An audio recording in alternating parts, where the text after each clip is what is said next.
Hello and welcome to the Special Response Diver Podcast. I'm your host, Jordan Harvell, and I am so excited you are joining us once again for another episode of All Things About Public Safety Diving.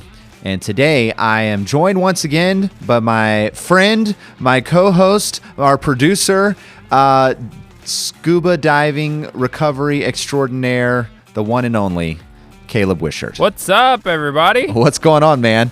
So glad to have you back on the podcast. Good to be here. Well, you're on every podcast, essentially, because you do produce these as well. So a man of many talents. But, yeah. You just don't always hear me. Yeah, I don't always hear you, unfortunately.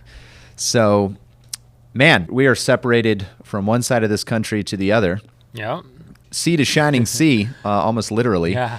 But you worked with myself for about 10 years doing underwater search and recovery with mostly vehicles and stuff like that. Mm-hmm. And we have still done projects together and all that kind of stuff. And if anybody doesn't, I think I described this before on a previous episode, but like if anybody doesn't know Caleb, he's probably the most unassuming person you would think that would be like an underwater, monster. He's like 6'2", about as big around as a beanpole, and big red beard, just magnanimous beard.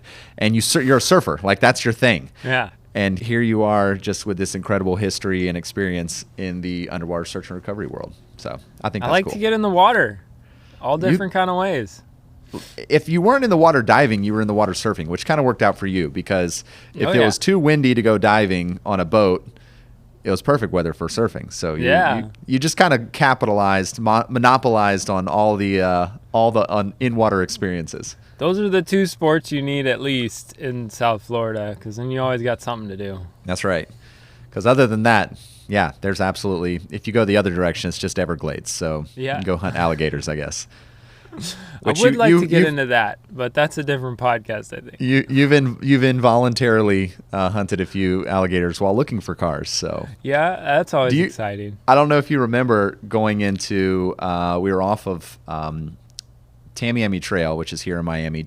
It's Everglades. It's basically Everglades, and we had a car or a truck. I think it was a Ford F-150. Had gone into the water, and you were the diver. I was tending. And there was, I think we had a Florida Highway Patrol. It may have been FWC that was out there. Had the tow truck operator, had the guy who was driving the truck. This is like 2 weeks after it happened. They called us. But anyway, we go out there, and you're like doing an arc search on this canal. And we saw an alligator before you got in. And this is the way I remember it. We got to the shore. You come over you're getting geared up. You're right on the edge. And we see this little alligator. It's maybe 6 feet. Well, I know I didn't see it before getting in, but because I remember this story. But go ahead. So there's an alligator. You jump in, and you're doing your arc search. And I like to have fun with people on the surface. So you're doing your arc, and then the tow truck operator comes over. And I love tow truck operators because they are big and bad. And usually like just these tough guys. And then you throw something in the water and there's an alligator and they're like, oh man, somebody's going to die. Like they just freak out. And it's so much fun. There's no way any of them would ever get in the water for any reason. They're correct. Like, what? You're crazy. Wait, you go in that dark water? No, not for me. And you got in there and I start like pulling, I think you gave me 3 signals. No, that you found gave the me truck. the signal to come up, and I was like, oh, that's weird. I don't normally, because like. Oh, that's right. We did let you know about the alligator first. Searches are pretty consistent. That's one of the things like we got dialed in, and it makes a big difference. Is like we know exactly what's going to happen when we go in the water. And so to get the signal to come up before I find the car, I'm like, this is weird. So whatever. Right. I come to the surface, and then I remember you're like, they saw a gator and got worried. But he's a little guy. It's fine.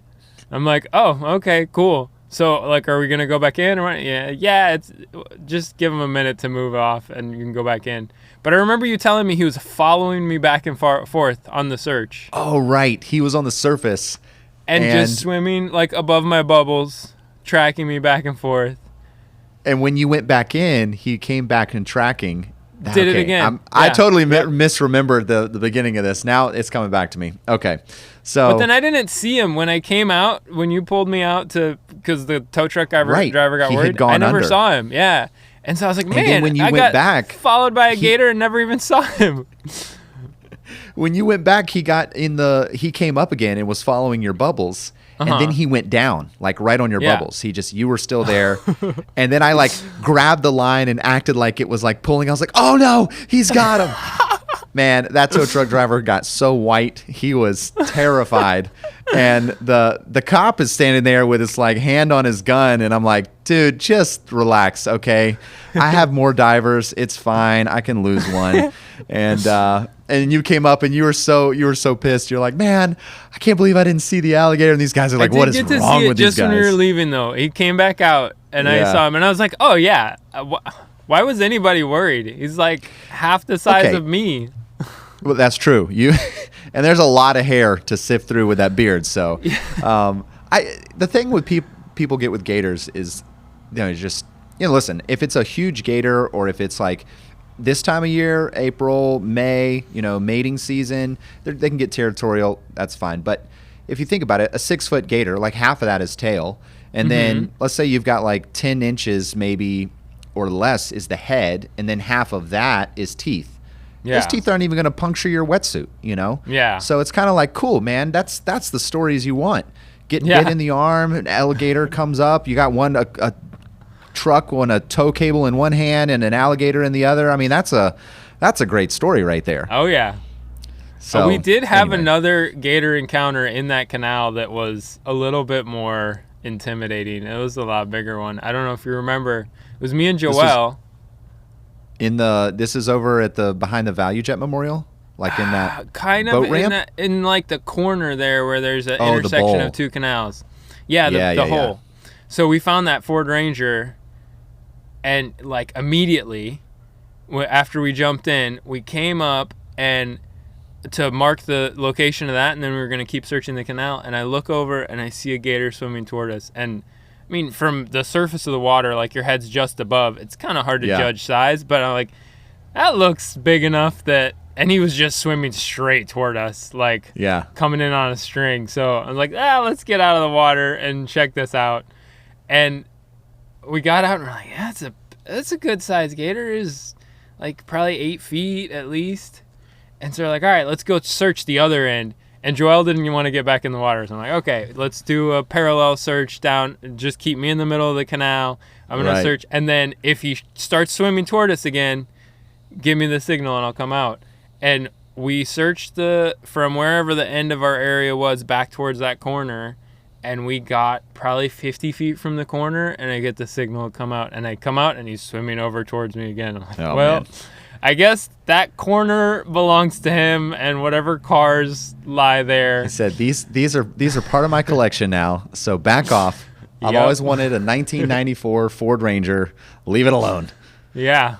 Now, I mean, the Gators are we really don't get any interaction with those unless we're out like that, out in the Everglades areas. Yeah. But you've dove in some. I don't know how to say it other. Let me just say, Cow Poop Creek is named Cow Poop Creek for a reason.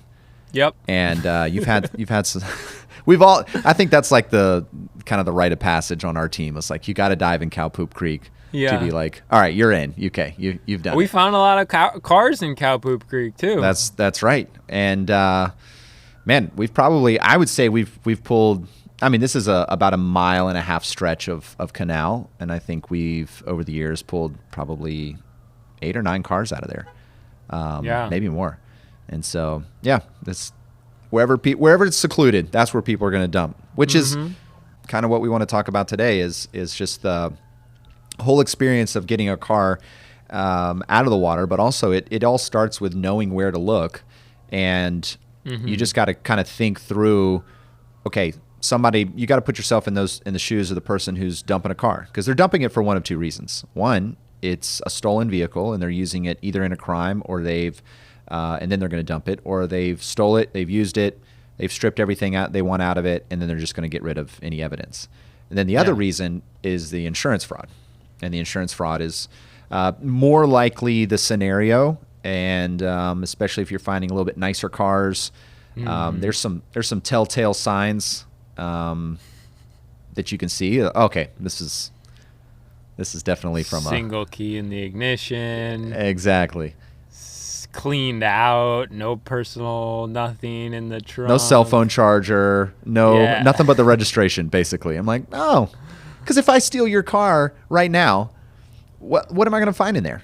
Like loose change, all kinds McDonald's of stuff. bag, Yeah. who knows what's going to be in there. But you go and you find these cars and there's just like a single key in the ignition and nothing on the inside. So that's probably going to be an insurance fraud.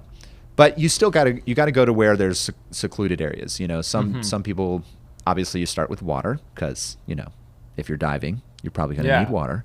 But you also have to check the ease of access, because people are likely going to find something that they drive by every once in a while. Like, oh, cool, I remember seeing this little dirt road and I know it leads to a lake back there. Or, there's a construction site and everything's open, but there's no one around at night, and it's next to a lake or something that they're building on. So those are easy access areas that people think are going to get kind of like built over time. And so anyway, all that to say that you if you're looking for cars that are stolen or insurance fraud, don't think too secluded. Just think of where people would say, "Oh, I'm driving by, I noticed that," or this looks like something that could be a possibility. And you don't have to search the whole lake. You just start right there. Just wherever the road ends. Yeah. They're probably not going to drive to the backside. Putting it in the water in their mind is good enough. It's not like they need to put it in the back of the lake. They don't expect anybody to ever look.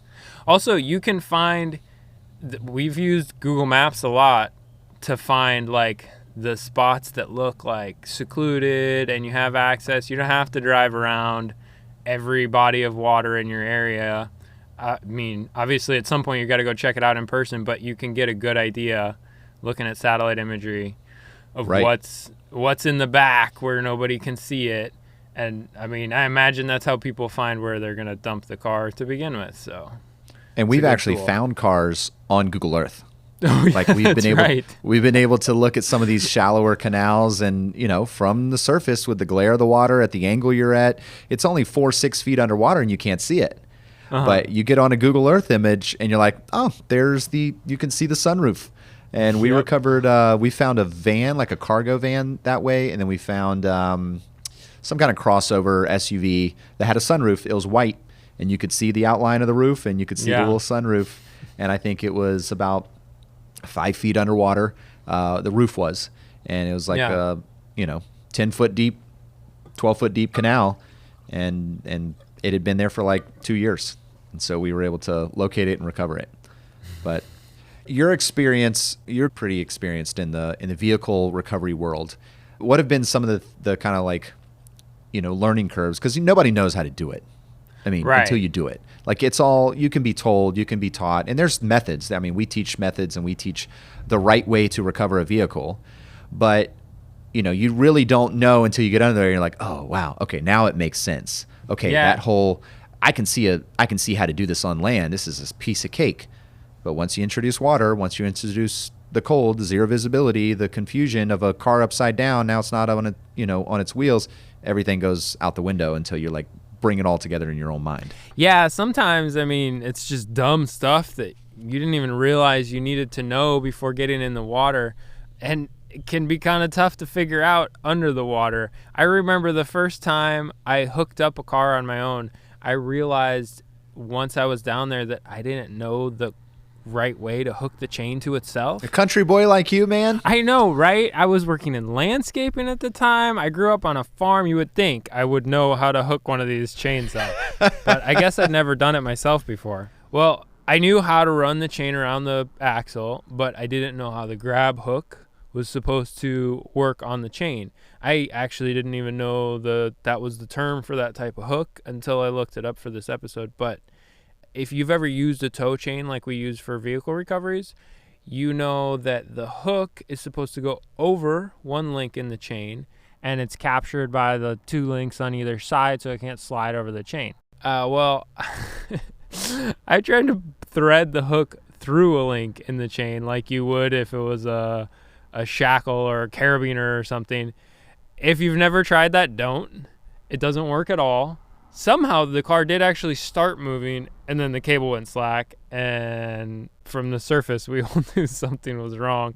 That was the only one that's ever fallen off that I've hooked up, because I did it completely wrong. Probably put the hook on the wrong side too, or it wasn't hanging. Yeah. Like, there's a proper way to hook up the chain, and somehow I had missed that whole lesson until the first car fell in the water. And then I remember it was with Captain Gast, and he was like, "Oh, this is how it has to go. You did it completely wrong." And there's nothing worse than having a car fall in the water after it's on its way out with Michael Gass standing on the canal bank to be like, "Hey, after that, I was determined this will never happen again. I'm going to make sure the shame. If I have to spend an extra 3 minutes down there messing with the chain to get the hook in the right spot so it can't come off by any finagling or voodoo." And yeah, never dropped another one. And over, let's see, over the 10 years you did that, and recovering having some tricky recoveries, where cars are like through the trees and you boulders and ledges and all kinds of different scenarios of pulling cars out. You have a pretty great track record of getting them out on their wheels and stuff. Yeah. Which is why is that important? Why is getting, you can hook up a car to anything. I mean, you can hook up a chain and a hook to anything. Why care how it comes out? Well, you want to preserve the scene. I mean, presumably, most of them are some kind of a crime scene. And so if it gets all scraped up on the way out, now what damage was there before? What was from pulling it out? Also, if somebody's going to put it in a junkyard, like, why do we have to scratch this thing up on the way out when we can just think about it a little bit and it comes out on its wheels? And also, you look like you know what you're doing when it comes out on its wheels. When it comes out on its roof, maybe they're going to think you're a bunch of amateurs. Which is honestly how a lot of people, it's like, oh, I found something solid, the leaf spring, if they didn't get the axle. But we've seen people that have gone down and tried to recover stuff before we show up, because another tow truck operator has their own diver or something like that. And then we've seen people put the chain around the side view mirror. We've seen people put them, you know what I'm talking about. You've seen that. We've seen them put it around the tailgate, like literally put the chain around the entire tailgate and just pull the tailgate of the truck off. Like the tailgate was open, they loop it around and just yank the tailgate right off the truck. And if it works, like if you attach it to the side view mirror or to the tailgate and the car or truck comes out, then write that company a letter and never buy any other vehicle other than them, because that's the best built side view mirror ever. But since that doesn't happen, you've got to be able to have good hookup points. And it's crazy how you can see the difference. And it only takes a few minutes to just, hey, if I pull here, what's going to happen? And sometimes the axles aren't accessible. That's our favorite, is going to the axle. But sometimes it's buried in mud up past the hubs and you can't get your hand under there. I remember one time hooking up a chain on a really tight, probably super low profile vehicle and like in the mud. And I'm fishing the chain through and I get my arm stuck in the wheel well. Like, couldn't get it out. Yeah. And I was like, oh no. This is bad. I mean, I have a lot of air. Right. I got time to figure this out. But, like, I'm stuck down here. What do I do? And I couldn't reach the line. Ideally, you want to tie your SMEPO, your rope, to somewhere close to where you're hooking up so you can give the rope signals. But I was, wherever it was hooked up, I couldn't reach it. I'm like, And this was before we had the conversation, like, what if you're stuck under there? What's the signal to let me know you're stuck? Which we had decided was like 4 big bursts of bubbles. Right. But we'd never had that conversation yet. So I'm like, I guess if I'm down here long enough, he'll come check. But like, I gotta figure this out. And so finally, I'm like, I had my hacksaw ready, man. You're just gonna cut your arm off. Oh man. Use something with bigger teeth so it goes through quicker. That's all I ask. The wetsuit complicates stuff, though. Then it just binds it up, and it's hard. So we had to, anyway. So it took me, I don't know, it was probably less than 30 seconds, but it felt like a long Right. time to try and figure out what was the angle. I put my arm in here to get it back out. Then I got it out, and then the chain still wasn't fished through. And I'm like, oh, well, now I got to go back in there. And I go put my arm back in, and I got it stuck again. But after getting it out the first time, I was like, all right, let me finish hooking up the chain and then worry. And that's why you stopped working out and getting less muscles, so you didn't have to. Yeah. Right. No. We're just getting in the Yeah, way. it complicates things. I also remember, speaking of other hookup points, if you can't get through the around the axle, another good spot usually is to go through the wheel, like between the spokes of the wheel, and go through the wheel. But we did have one time that was some aluminum rims. Yeah. And by the time it came out, the chain had cut halfway through the inside I have that of the picture rim. somewhere. Yeah, that was pretty crazy. Like, I wouldn't expect that to happen very often, but be aware, some of those rims are pretty soft, and if you get some funny custom deal, it might just rip the rim in half, and then you got to figure it out. Then it's by hanging that time on you by the moved it tire. enough. Tire's like stretching out. Please, let me go. But then I suppose it'd probably be moved enough you can go back down there and hook back up. You've got just these different style of vehicles, like you're talking about low profile and other vehicles that are custom and different things. And I think that's one of the pitfalls in actually jacked up trucks is dangerous, because people think, oh, this is a big chunk of metal. But, it's just some kind of part of the custom suspension.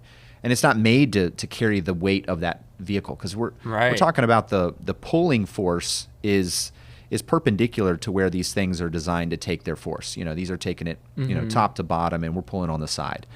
And sometimes, depending on the profile of the bank, you're lifting the thing up in the air to get it up and over. Full weight. You're hanging the whole vehicle by your hookup point. So it's not the same as like a tow point. Right. It's got to be more solid. And I remember doing a big F-250 that had been jacked up, and then there was the nice big tow hooks on the front. But that's difficult, because you don't want that center axis going through the vehicle. You don't want to grab onto something like that. Right. You want to get something that I describe it this way: if you take your arms and legs, you spread eagle, and if somebody's going to pull on a line, and they're pulling from your head or from your feet, and you're pulling up a bank, you have the opportunity to roll. And so if you do a spread eagle, though, and I hook to your wrist or your ankle, and you're staying rigid, and I pull you up, you're not going to flip-flop around, because you're dispersing that that spread on the ground. The same thing with a vehicle. You kind of want to go to one of the four corners, which is why we like the axles, or even through the rim, and let that thing kind of spread itself out, as far as like I can grab onto more bank as it's coming out. Yeah. That gives you control. That gives you a lot of control as it's coming up. I remember our first failed, I say flipped car, but it was to me, I was like devastated. My failed recovery, it was a little Pontiac. I don't remember what they call it, Pontiac Sunfire or something. Like, it was this little coupe, that was little sports car, and it was our 100th recovery that we had been doing. And you and I were out there, and we actually had two. One was a van, and then one was this little sports car. I think the van was our 100th, but the sports car is coming out, and it's a 60-foot deep lake. We've pulled stuff out of here before. We've got big boulders and things like that, and just somehow the cables, like, we just miscalculated. I don't remember exactly how it happened, but it came out, and then it flipped. And, I'm like 100 recoveries, and we've never flipped a car, like, the wrong way. We've never pulled a car out on its roof or on its, and the windshield's all busted. Everything's just trash. And, I remember the lieutenant from the auto theft team of that department was like, it's fine. Like, it's going to the junkyard anyway. I'm like, no, it's ruined. My life is over. I was so pissed off at just not getting it perfect. But it kind of was also like a freeing thing. All right, you messed it up. It's okay. But I remember pulling that thing out, and just, there's still variables you can't account for. We had it on its wheels. It was coming up. It hit a boulder. The boulder flipped it over. And so part of that to prevent that is you just have to follow your cable back up. So if you're doing your search, you find your vehicle, you tie off to it, you're probably going to have a straight line to the tinder. Doesn't mean you have a straight line to where the wrecker is. So when you go down, Right. one thing you can do is as you're going down, well, also a little pro tip, take your line from the vehicle and, like you said, put it close to where you're going to hook up, and just use that as a zip line. Take that thing. Works so good. And we like to tie off to the back of the wrecker. That way you can actually have tension and just zip line your hook and your chain right down the line to where you're going. And anyway, we get this thing. And if you're a little congested that day, be careful, because that thing will pull you down quick and you won't have a chance to equalize. You can ride it right to the bottom. I am so shocked we don't have like serious nasal issues. Anyway, so there's probably like people screaming like, "Wow, this is the stupidest divers I've ever talked to." Well, there's the difference, man. That's the reality. You got sport divers and you got professional divers. When you're sport diving, you can be like, "I'm just gonna go home and I'm not gonna, do this dive." But listen, you got to get a job done. So you've got to take your time, equalize, get it worked through, and don't blow your sinuses up. But it can all snot. The air and snot will work together. They'll make room for each other. Yeah. If you take long enough. It'll be fine. But anyway, off topic. We're going down if you're following your line down after you've repositioned and you've taken your hook, follow that cable back up. Because if you follow the cable back up, you can just see what is the car going to hit on the way up. As you're pulling it, oh my gosh, there's a boulder here I didn't account for. Okay. Try to gauge where that's at. So as the car's coming out, you can be like, okay, it's starting to do this. You know what? That's probably the boulder I ran into. Or, hey, I got a lot of tension on the hook or on the cable and it's not moving. What is there? Well, we did see a couple of stumps. Okay, we're going to have to reposition. So you're not like trying to muscle this car out over stuff that's not going to move. Also, when you're following that cable back up, it allows you to make sure you put a little bit of tension on it. So when they start pulling and maybe the cable does a twist or two, it doesn't come off the chain, and then that'll be embarrassing when the hook comes up by itself. Like, wow, this got to go do it all over. Seems really easy pull. This truck isn't even flinching. And then the tow truck operators like to be like, oh, that's because my truck's the best and I can pull anything. And you put the Eiffel Tower down there, I'll pull it out. I don't know why all the tow truck drivers talk like this, but that's how they talk. You got to watch out for that bravado that comes from the tow truck drivers. Yeah, you really do. Something that took me a while to learn was how to instruct wrecker drivers when you're pulling cars. I mean, you come out of the water after finding it, soaking wet, in a skin-tight suit, and maybe they don't really want to listen to you when you're trying to tell them how to maneuver their 40 or 60-ton wrecker. But they can be the biggest, baddest off-road recovery guy there is. They can't see that car. They can't see the profile of the bank. They can't see any obstacles that might be in the way underwater. It's up to the diver to determine where that truck needs to be, how the boom needs to be positioned, and how the thing is going to come out of the water. A lot of times you'll have a car that's on its roof, so you're going to hook up to the far axle so it flips over and comes up the bank on its wheels. It can be really helpful in a scenario like that to interpret the movement of the cable for the driver and let him know, oh, now the car is standing up on its bumper, now it's come over onto its wheels and it's coming up the bank. That really helps give them confidence that you know what you're talking about. And when the car comes to the surface and they can see it, they're more likely to listen to you, and that's a really critical time. If they haven't done water recoveries before, they're going to just want to haul it right up onto the bank. You got to let them know we have to wait. We got to pull it up part way and let it drain.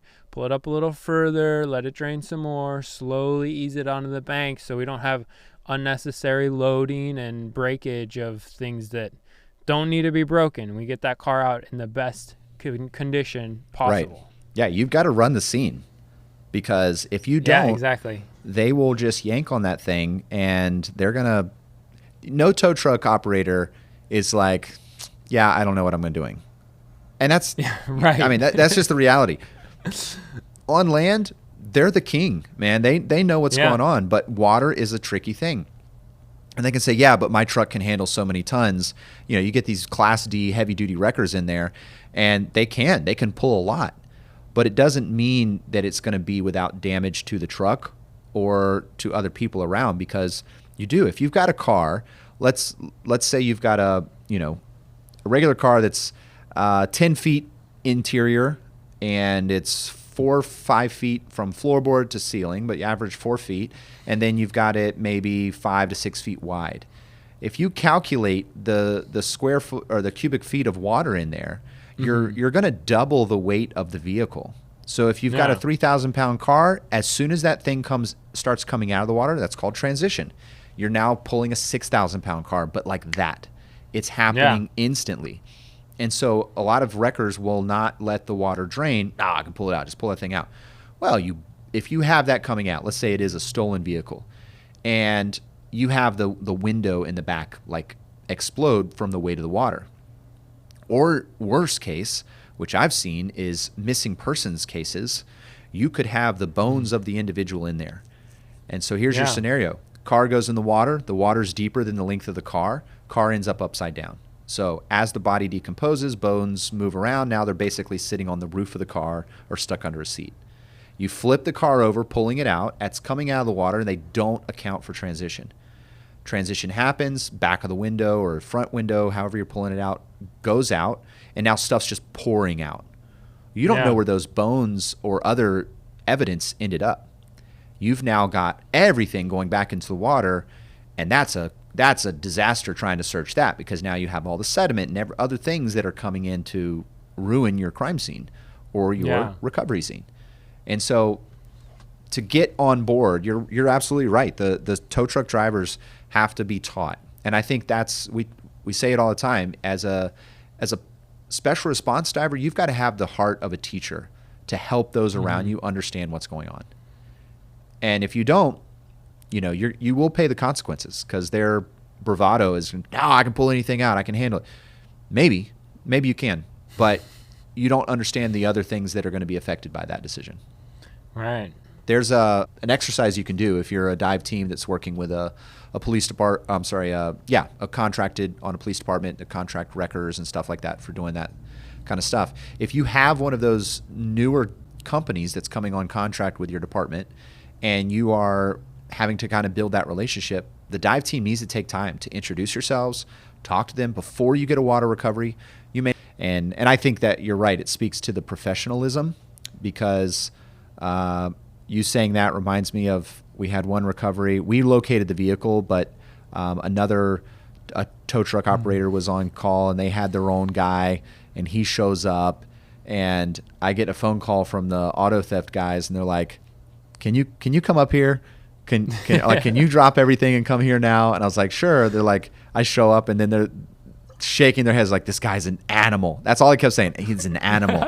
and they're like, I forgot what nickname they gave him, but basically he had gone down, and he tied to the side view mirror, because that's all he could find, rips it off, goes back down, manages to find the leaf spring, which somehow was like, the shackle or the bracket that goes between the leaf spring and the joint. He had gotten it through there. So it's like the worst hookup, but it came out, and it was a Ford Tacoma. Ford, listen to me. Toyota Tacoma or Tundra, I can't remember. And they just on the roof, man, just trashed the whole thing. And his point, was saying that, like, listen, we would have rather waited to get a different tow operator and a different, whole thing. And we wanted Caleb to come up, because we know it would have been done right. Because now what do you have? You have a trash truck. You can't really do any kind of, it minimizes your evidence and all the other stuff. And so you're right. The professionalism, man, people want that. So if you're on the private side, yes. Even if you're on a department with fire department or police department, you're doing these recoveries, be the one who's going to be more professional. Be the one that's going to say, okay, when they come in, we know we have nothing to worry about. They get it done, and it's a done deal. Doesn't take much, and then you're the top call. You're the one they want to do all the recoveries, because they're like, this guy, he knows what's up. Other counties, other police departments, they're going to call your department, because they know that you can get it done. Yeah. Well, Caleb, man, thank you so much for coming back on the podcast and for thanks for having hanging me. Out and giving some of your experience and wisdom.